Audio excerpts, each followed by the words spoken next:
आणि किती किती एवढा केस असून सुद्धा त्यांच्यावर मोकळा लागत नाही आहे किंवा ते बिनधास्तपणे परळीमध्ये म्हणजे प्रत्येक कुठल्याही ठिकाणी फिरू शकतायत हे त्यांना सगळं सांगून दिलं आहे.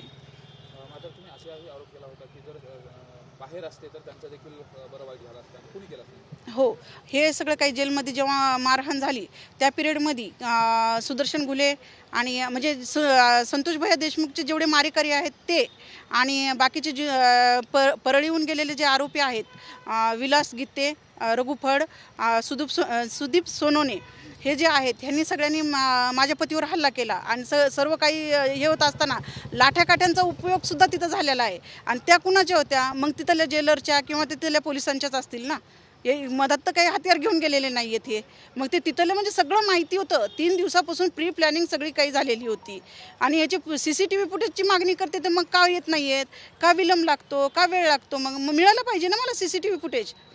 कारण ते वाल्मिक कराडच्या सांगण्यावरून सगळं काही होतंय आणि तिथं जे काही झालं त्याच्यावर झालं. कारण सोयी सुविधा ही वाल्मिक कराडला देताच येत नाही आहेत का? तर तिथं महादेव गित्ते आहे, पुन्हा बाकीचे जे आहे विरोधी आहेत ना, असे भरपूर तिथं आहेत की त्यांच्यावर खोटे गुन्हे दाखल करून वाल्मिक कराडने आतमध्ये घातलेले आहेत. मग जेवढे आहेत त्यांनी ते एक एक करून तिथून बाहेर काढायलेत त्यांना का? तर आता ही सुविधा भेटत नाही आहेत ना आतमध्ये. ह्याचा नंगानाच करतात नाही ना तिथं. ह्या गोष्टीमुळे सगळं काही घडून येतं आहे. पण दुसऱ्याची माणसं काही असे रस्त्यावर नाहीत. तुम्ही कुठेही दहशत दाखवून तुम्ही त्यांना मारहाण करू शकता.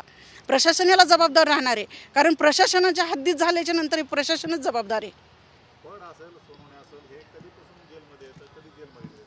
त्यांच्यावर वेगवेगळ्या ते सहदेव आणि स्वप्नील पुजारी ह्यांच्या केसेस आहेत. त्या केसमध्ये ते मदत आहेत. आय थिंक तेवढं काही हे नाही आहे मला, पण ते पण आहेत आता आतमध्ये.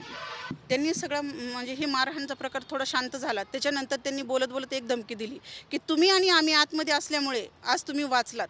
ह्याच ठिकाणी तुम्ही जर बाहेर भेटला असतात तर संतोष देशमुखपेक्षाही तुमचे हाल करून बेकार मारले असते आम्ही.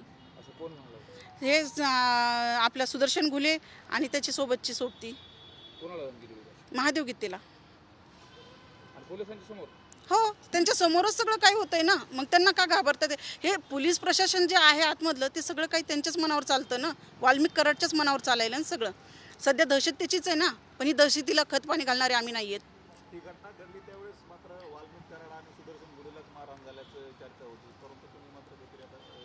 द्या ना मग CCTV फुटेज द्या ना. मग कोणी कुणाला मारलं हे तर स्पष्टच होईल ना.